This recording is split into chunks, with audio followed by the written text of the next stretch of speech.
Good morning. Good morning. Okay, after that, you must understand there's a coffee break after this. You get coffee if you're well behaved. All right. Some of you haven't had coffee yet. All right. Good morning, comrades, and welcome again to the LabourStart Global Solidarity Conference. We are running late, so we will try to run this session for about half an hour. We will not have discussion in this session. We will have a coffee break. So if you'd like to have coffee or tea, you cannot talk or ask any questions. You have to sit there politely and listen. And then we will come back to this room at about 11. We'll come back to the room at about 11 for a full plenary where there will be discussion of other issues. I would like to welcome as our first speaker this morning, Frank Besirste. I got that right. I've been practicing his name all night. Frank is the chairman of Verdi, a union with, I say 2.2 million members. He says 2.1 million. That's Salmon. But the Wikipedia says 2.2 million. So I'm right. It is one of the largest trade unions in the world, and it is a great honor to be hosting our conference here in this absolutely magnificent building.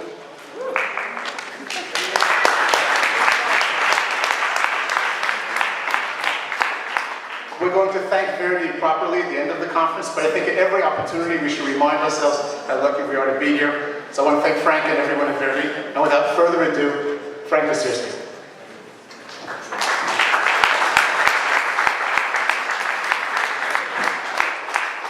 Thank you, be heartily welcome. Soyez bienvenue. Herzlich willkommen, liebe Kolleginnen und Kollegen. Ich spreche Deutsch. Wenn ihr also auf die Interpretation gehen wollt, kleinen Augenblick der Pause.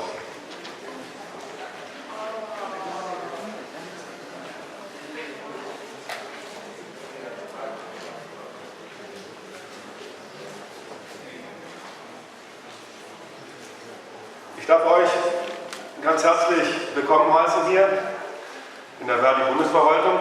Ihr habt schon gehört, Verdi, eine Organisation mit, ich weiß es glaube ich genau als Wikipedia, 2,1 Millionen Mitgliedern, eine Multibranchengewerkschaft von Handelsbeschäftigten über den öffentlichen Dienst in sehr vielen privaten Dienstleistungen, eine der beiden sehr großen deutschen Gewerkschaften.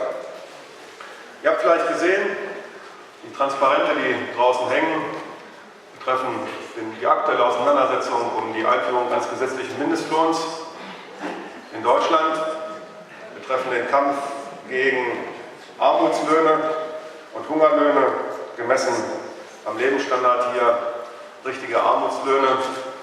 Nach 10 Jahren haben wir einen historischen Fortschritt insofern erzielt, als wir ihn jetzt kriegen. Und wir wollen ihn ausnahmslos, während die Regierung hier Ausnahmen vorsehen möchte, von der Geltung des gesetzlichen Mindestlohns für unter 18-Jährige und für Langzeitarbeitslose, jedenfalls für die Dauer des ersten halben Jahres der Beschäftigung. Aus unserer Sicht etwas, was überhaupt keinen Sinn macht, was kontraproduktiv ist.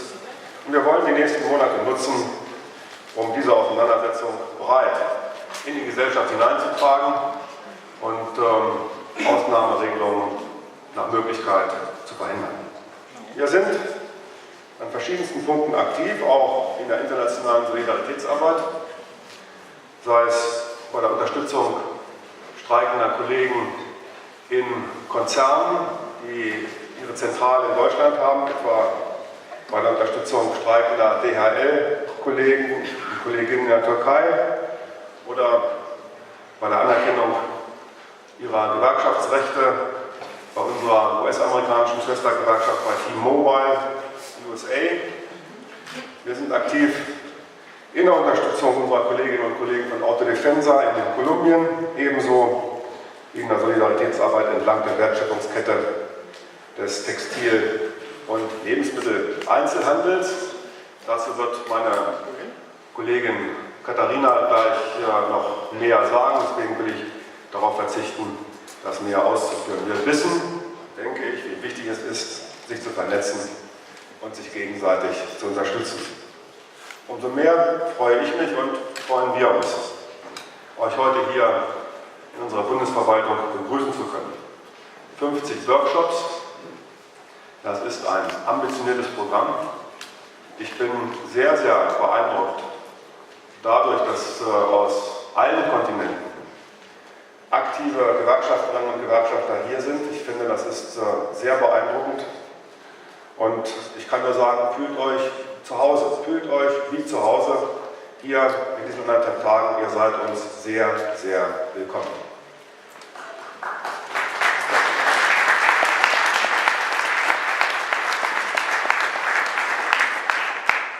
LabourStart steht als Netzwerk der internationalen Solidarität für aktive Kommunikations- und Kampagnenarbeit. Ihr habt euch, ich bin zu einer wertvollen Unterstützung für die globale Gewerkschaftsbewegung und ihre Kämpfe vor Ort entwickelt, zu einer Quelle der Solidarität und zu einer wirkungsvollen Hilfe, wo es darum ging, von Repression bedrohte Gewerkschafterinnen und Gewerkschafter zu schützen. Mit dem Aufbau eines Korrespondentennetzes habt ihr eine Plattform geschaffen für den Austausch von Informationen, und diese Korrespondentinnen und Korrespondenten, sie sind zugleich Multiplikatorinnen in ihre Gewerkschaften hinein. Ich finde, ihr habt in kurzer Zeit sehr, sehr Beachtliches geleistet und schafft mit euren Konferenzen zugleich einen Raum für den Gedanken- und Erfahrungsaustausch von Gewerkschafterinnen, von gewerkschaftlichen Aktivistinnen und Aktivisten aus vielen Ländern. Ihr wart in London, in Washington, in Ontario, in Istanbul, zuletzt 2012 in Sydney und nun 2014 also hier in Berlin mit einem sehr weit gespannten Programm und dem Themenschwerpunkt neoliberale Umwälzung und globale Krise. Da ist Berlin als ein Konferenzort gewissermaßen im Zentrum der Eurokrise gut gewählt, ist die deutsche Bundesregierung doch seit Jahren Motor der neoliberalen Schocktherapie, mit der die Krisenländer Südeuropas überzogen worden sind, Motor einer neoliberalen Zurichtung der Europäischen Union und damit einer Entwicklung, die zu Recht als seltsamer Triumph gescheiterter Ideen charakterisiert worden ist. Ein seltsamer Triumph gescheiterter Ideen, in der Tat. Ich möchte daran erinnern, dass das, was Hayek, einer der geistigen Väter des Neoliberalismus, einmal als neoliberale Konterrevolution gegen den Sozialstaat bezeichnet hat, und er meinte das positiv. Mit allem diese neoliberale Konterrevolution gegen den Sozialstaat ja einherging, mit einem umfassenden Freiheits- und Wohlstandsversprechen für die große Mehrheit der Bevölkerung. Wenn es nur gelänge, die Gesellschaft von den Fesseln staatlicher, und das meinte er vor allem sozialstaatlicher Bevormundung, zu befreien. Unter diesen Vorzeichen ist über Jahrzehnte hinweg ein umfassendes Deregulierungsprojekt verfolgt worden, das keineswegs nur auf die Deregulierung der Finanzmärkte zielte, sondern genauso auf die Deregulierung der Produktmärkte und dann vor allem auch auf die Deregulierung des Arbeitsmarktes. Unter diesen Vorzeichen ist 30 Jahre lang und länger das hohe Lied auf Deregulierung, auf Liberalisierung, auf Privatisierung, auf Profit gesungen worden und dann die Sozialisierung der Verluste. Mit Billionen Dollars, Euros und Yen sind die Banken und die Wirtschaft vor dem Totalschaden bewahrt worden, durch die Steuerzahler, durch die Staaten, nur um anschließend zu erleben, wie, nachdem die Staatsschulden wegen der Bankenrettung explodiert waren, die eben noch Geretteten Jagd auf ihre Retter machten und vor dem Hintergrund weit verbreiteter Verunsicherung an den Märkten, Spekulationen gegen die Staaten an der südeuropäischen Peripherie begann, mit Wetten auf die Zahlungsfähigkeit bzw. Zahlungsunfähigkeit von Staaten wie Griechenland. Im Zuge dieser Entwicklung ist die Finanzmarktkrise zu einer Staatsschuldenkrise umgedeutet worden und Marktversagen und Staatsversagen. Muster vorgeführt hier in Berlin von der deutschen Bundeskanzlerin, wenn sie vor die Presse getreten ist und gesagt hat, ich zitiere, wir haben über unsere Verhältnisse gelebt. Und werden nun durch die Finanzmärkte zur Disziplin gerufen und zur Disziplin gezwungen. Gerade so, als sei der Anstieg der staatlichen Schulden nicht das Produkt von Finanzmarktkrise und hier in der Bundesrepublik steuerpolitischer Reichtumspflege, sondern Folge überbordender Sozialausgaben. Eine Erzählung, die nicht nur in Deutschland, sondern eigentlich europaweit, muss man sagen, die Legitimationsgrundlage für die vorherrschende Austeritätspolitik des Doppelschlages gegen den Binnenmarkt geliefert hat, mit ihren extremen Haushaltskürzungen bei gleichzeitig massiven Lohn- und Rentensenkungen, Angriffen auf die Lohnfindungssysteme und auf die Wohlfahrtssysteme. Heute sehen wir uns in weiten Teilen der Eurozone konfrontiert mit einem Frontalangriff auf den Sozialstaat, mit umfassenden Wohlfahrtsverlusten und einem Rückschlag, der die Erfolge oder die Früchte gewerkschaftlicher, jahrzehntelanger Kämpfe im Grunde in Frage stellt und uns um die Früchte dieser Erfolge zu bringen droht. Tatsächlich sind wir jedenfalls in weiten Teilen Europas gegenwärtig Zeuge einer dramatischen Verschiebung im Kräfteverhältnis zwischen den Klassen zulasten der Arbeitnehmerinnen und Arbeitnehmer und ihrer gewerkschaftlichen Organisation.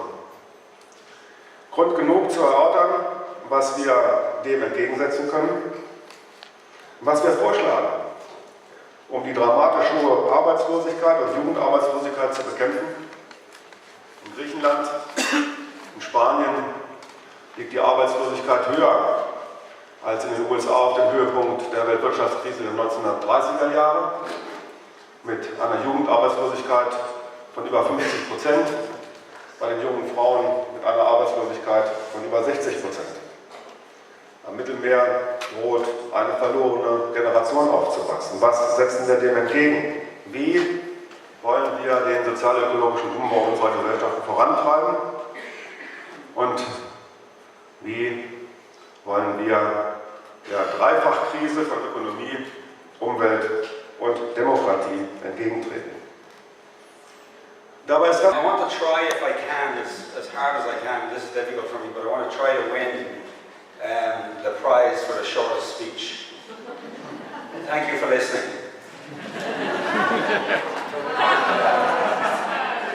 Now, Eric doesn't want to part with that prize. He made it very clear.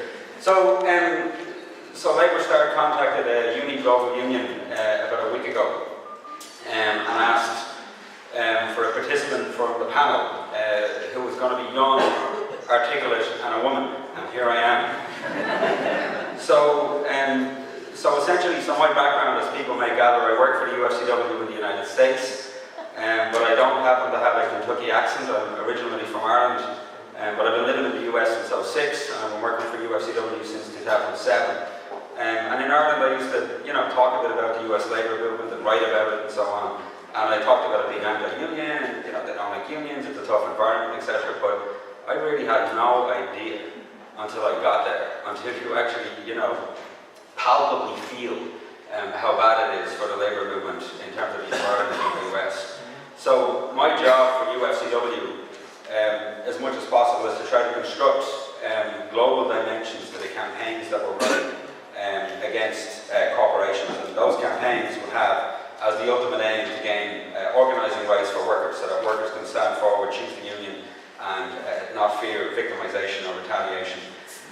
So the UFCW is a union which represents about 1.3 million workers. We've got about 1 million in the retail sector and 300,000 in the food processing sector.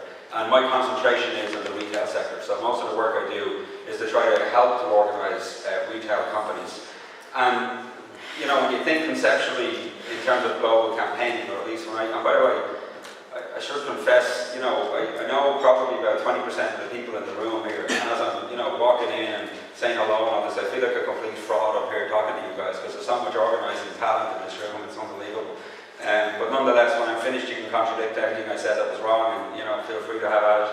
But at the global campaigning level, I kind of think about, you know, global campaigning in two ways when we look at union to union or joint union campaigning.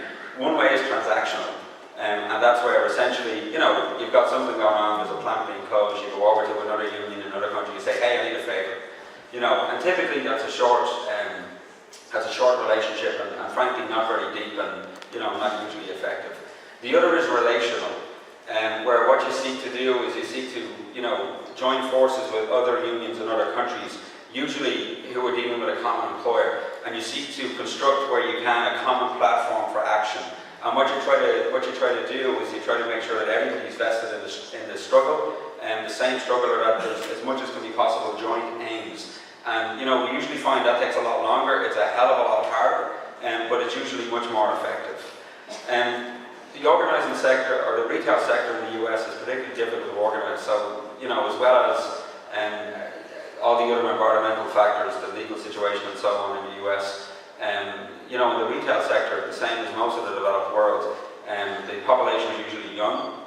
It's usually a transient workforce. It's overwhelmingly part-time, and they're usually not going to stay in the job. You know, we've got some folks who are engaged in some of our campaigns who are 30 years working in retail, and after 3 decades, you know, they still joke and say, oh, I'm only here for a couple of months till I get a better job.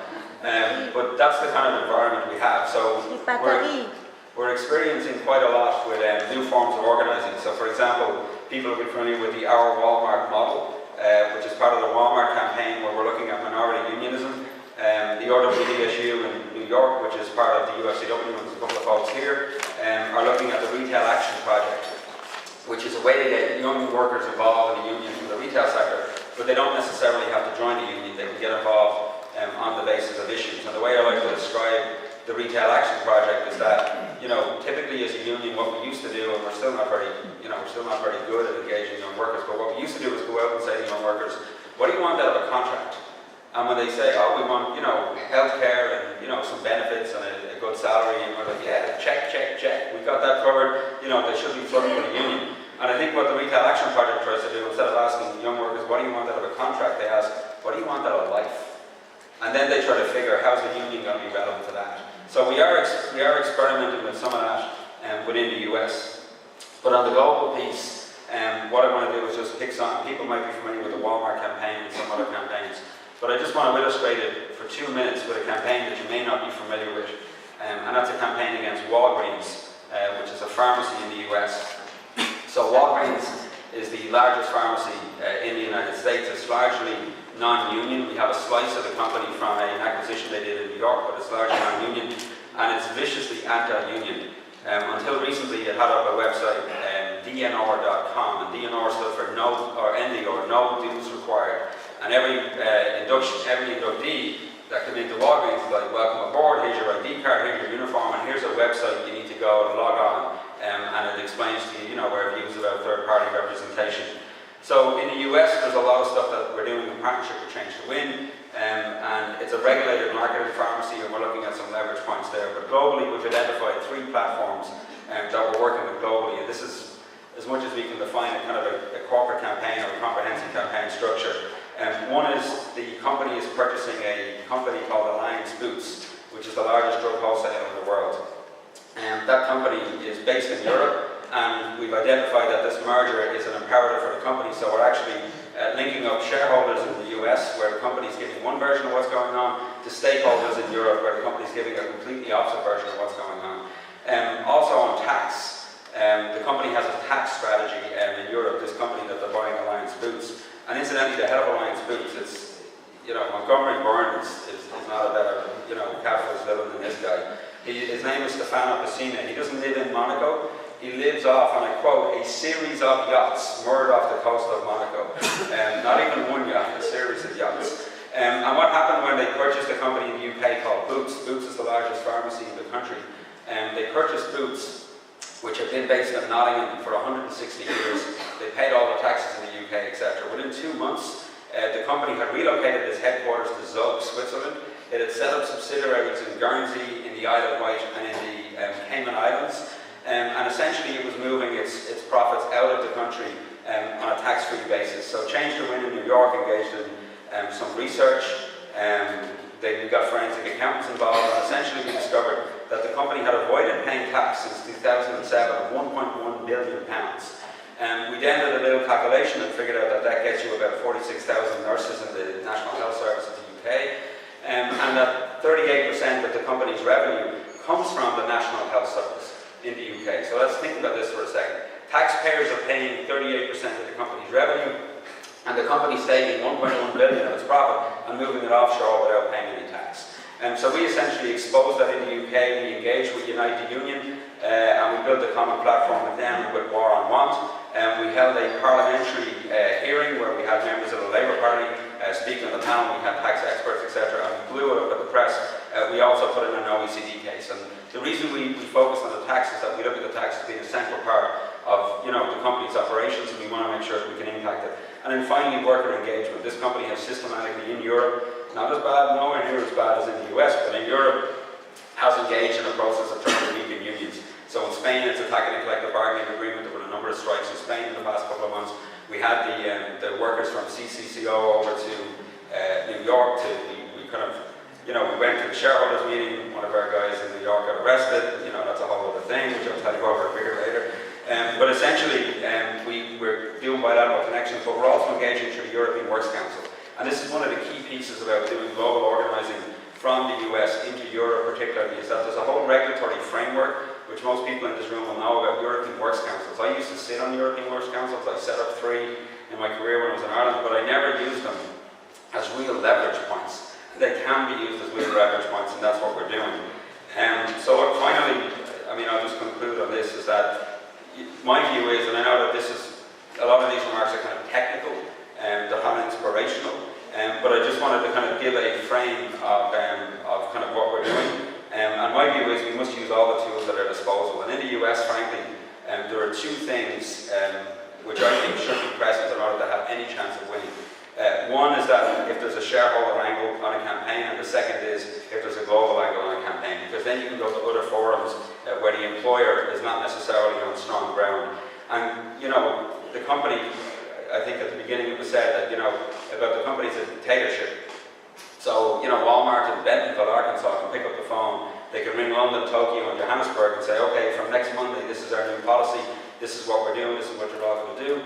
Whereas in unions, not only can we not do that, we don't want to do that. We're democracies. We don't want to ring unions in other countries and workers in other countries and say, hey, you guys are going to do this from next week.